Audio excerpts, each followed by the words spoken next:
Indian version of raw mango Thai salad. So ಈ ಬೇಸಿಗೆಗೆ ಒಂದು ಒಳ್ಳೆ ಸ್ಯಾಲೆಡ್ನ ಮಾವಿನಕಾಯಿನ ಯೂಸ್ ಮಾಡಿ ಹೇಗೆ ಮಾಡೋದು ಅಂತ ನೋಡೋಣ. ತುಂಬ ಸಿಂಪಲ್ ಪ್ರೊಸೆಸ್ ಇದೆ. ಈ ಬೇಸಿಗೆಗೆ ಒಂದು ರಿಫ್ರೆಶಿಂಗ್ ಸ್ಯಾಲೆಡ್ ಇದು. ಒಂದು ಮಾವಿನಕಾಯಿನ ತೊಗೊಂಡಿದ್ದೀನಿ ತೋತಾಪುರಿ. ಅದ್ರ ಸಿಪ್ಪೆನೆಲ್ಲ ನೀಟಾಗಿ ತೆಗೆದುಬಿಟ್ಟು ಜೂಲಿಯನ್ ಪೀಲರ್ನಿಂದ ಈ ರೀತಿ ಪೀಲ್ ಮಾಡಿ ಇಟ್ಕೊಳ್ತಾ ಇದ್ದೀನಿ. ನೀವು ಕಟ್ ಮಾಡಿ ಕೂಡ ತೊಗೋಬೋದು, ಹಾಗೆ ಇನ್ನೂ ಚಿಕ್ಕದಾಗಿ ಕೂಡ ತುರಿದು ತೊಗೋಬೋದು. ಹಾಗೆ ಒಂದು ಕ್ಯಾರೆಟ್ನು ಕೂಡ ಪೀಲ್ ಮಾಡಿ ತುರಿದು ತೊಗೊಳ್ತಾ ಇದ್ದೀನಿ. ನಾನು ಫುಲ್ ಮಾವಿನಕಾಯಿನ ಯೂಸ್ ಮಾಡಿಲ್ಲ, ಅದರಲ್ಲಿ ಜಸ್ಟ್ ಒಂದು ಬೌಲ್ನಷ್ಟು ನಾನು ತುರಿದು ತೊಗೊಂಡಿದ್ದೀನಿ. ಹಾಗೆ ಒಂದು ಸೌತೆಕಾಯಿ ಸಿಪ್ಪೆನ ತೆಗೆದು ಅದನ್ನು ತುರಿದಿಟ್ಕೊಳ್ತೀನಿ. ಸೌತೆಕಾಯಿನ ಬೇಕಿದ್ರೆ ನೀವು ಉದ್ದುದಕ್ಕೆ ಪೀಸ್ ಮಾಡಿ ಕೂಡ ಹಾಕೋಬೋದು. ಸೊ ನಾನು ಮೂರನ್ನು ಪೀಲ್ ಮಾಡಿ ತುರಿದು ತೊಗೊಂಡಿದ್ದೀನಿ. ಇದನ್ನು ನಾನು ಮಿಕ್ಸಿಂಗ್ ಬೌಲ್ಗೆ ಟ್ರಾನ್ಸ್ಫರ್ ಮಾಡ್ಕೊಂಡು ಬಿಡ್ತೀನಿ. ನೋಡಿ ಎಷ್ಟು ಕಲರ್ಫುಲ್ ಆಗಿರುತ್ತೆ ಇದು. ಹಾಗೆ ಇದರಲ್ಲಿ ತುಂಬ ಅಂದರೆ ತುಂಬ ನ್ಯೂಟ್ರಿಯೆಂಟ್ಸ್ ಇದೆ, ಹೆಲ್ದಿ ಆಗಿದೆ. ಡಯಟ್ ಮಾಡೋರು ಇದನ್ನು ಆರಾಮವಾಗಿ ತಿನ್ಬೋದು.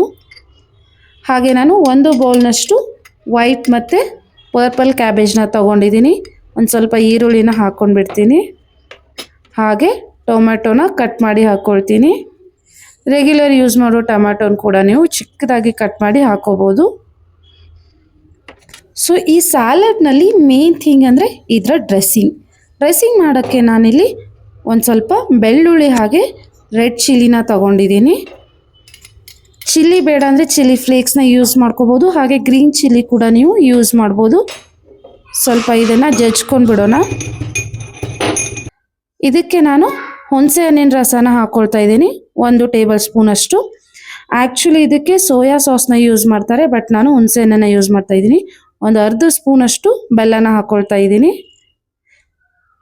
ಹಾಗೆ ಸ್ವಲ್ಪ ನಾನು ಎಣ್ಣೆನ ಹಾಕ್ಕೊಳ್ತಾ ಇದ್ದೀನಿ. ನೀವು ಆಲಿವ್ ಆಯಿಲ್ ಅಥವಾ ಸೇಸಮ್ ಆಯಿಲ್ನ ಕೂಡ ಯೂಸ್ ಮಾಡ್ಬೋದು. ಸೊ ನೀಟಾಗಿ ಮಿಕ್ಸ್ ಮಾಡ್ಕೊಂಡ್ಬಿಟ್ಟು ಇದನ್ನು ತೆಗೆದಿಟ್ಕೊಂಡ್ಬಿಡ್ತೀನಿ. ಸೊ ಡ್ರೆಸ್ಸಿಂಗ್ ರೆಡಿ ಆಗಿದೆ. ಇವಾಗ ಸ್ವಲ್ಪ ಬೆಳ್ಳುಳ್ಳಿ ಎಲ್ಲ ನೀಟಾಗಿ ತೆಗೆದುಬಿಡ್ತೀನಿ. ಸೊ ನಾವು ಆಲ್ರೆಡಿ ಮಿಕ್ಸಿಂಗ್ ಬೌಲ್ಗೆ ಒಂದಿಷ್ಟು ವೆಜ್ಜೀಸ್ನ ಕಟ್ ಮಾಡಿ ತುರಿದು ಇಟ್ಕೊಂಡಿದ್ವಿ, ಅದನ್ನೆಲ್ಲ ಮಿಕ್ಸ್ ಮಾಡ್ಕೊಂಡ್ಬಿಡ್ತೀನಿ. ಇದೆ ಅಂತಿಲ್ಲ, ನಿಮ್ಗೆ ಯಾವ್ದು ಇಷ್ಟನೋ ಅದನ್ನು ಕೂಡ ನೀವು ಹಾಕೋಬೋದು.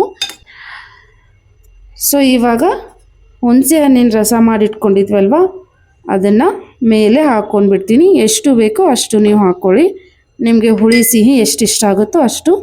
ಸೊ ಇನ್ನೊಂದು ಸಾರಿ ನೀಟಾಗಿ ಮಿಕ್ಸ್ ಮಾಡ್ಕೊಂಡ್ಬಿಡೋಣ. ನಾನು ಮಾಡೋ ರೆಸಿಪೀಸ್ ನಿಮ್ಗೆ ಇಷ್ಟ ಆದರೆ ಹಾಗೆ ಅಪ್ಕಮಿಂಗ್ ಮ್ಯಾಂಗೋ ಸೀರೀಸ್ನ ನೋಡಲು ಮರೀದೆ ಲೈಕ್, ಶೇರ್ ಆ್ಯಂಡ್ ಸಬ್ಸ್ಕ್ರೈಬ್ ಕೂಡ ಮಾಡಿ. ಸ್ವಲ್ಪ ಫ್ರೆಶ್ ಕೊರಿಯಾಂಡರ್ನ ಹಾಕ್ಕೊಂಡ್ಬಿಡ್ತೀನಿ. ನೀವು ಇದಕ್ಕೆ ಪುದೀನ ಕೂಡ ಯೂಸ್ ಮಾಡ್ಬೋದು. ಹಾಗೆ ಇದರ ಸೆಕೆಂಡ್ ಮೇನ್ ಇಂಗ್ರೀಡಿಯೆಂಟ್ಸ್ ಅಂದರೆ ಕಡಲೆ ಬೀಜದ ಪುಡಿ. ಸೊ ಹುರಿದಿರೋ ಕಡಲೆ ಬೀಜನ ಪುಡಿ ಮಾಡಿ ಹಾಕ್ಕೊಂಡಿದ್ದೀನಿ. ಪುಡಿ ಮಾಡದೆ ಹಾಗೆ ಹುರಿದಿರೋ ಕಡಲೆ ಬೀಜನ ಕೂಡ ಹಾಕೋಬೋದು. ನೀಟಾಗಿ ಮಿಕ್ಸ್ ಮಾಡ್ಕೊಂಡ್ಬಿಟ್ರೆ ನಮ್ಮ Indian version of raw mango Thai salad is ready to eat. So ಇದ್ರ ಮೇಲೆ ನಿಮಗೆ ಇನ್ನೊಂಚೂರು ಹುಳಿ ಬೇಕು ಅಥವಾ ಒಂದು ಸ್ವಲ್ಪ ಲೆಮನ್ ಫ್ಲೇವರ್ ಬೇಕಂದರೆ ನಿಂಬೆಹಣ್ಣನ್ನು ಕೂಡ ಹಾಕೋಬೋದು. ಸೊ ನಾನು ಸ್ವಲ್ಪ ಮೇಲೆ ನಿಂಬೆಹಣ್ಣನ್ನು ಹಿಂಡ್ಕೊಂಡ್ಬಿಡ್ತೀನಿ. Colourful, healthy, nutrient rich Thai mango salad is ready. Thank you.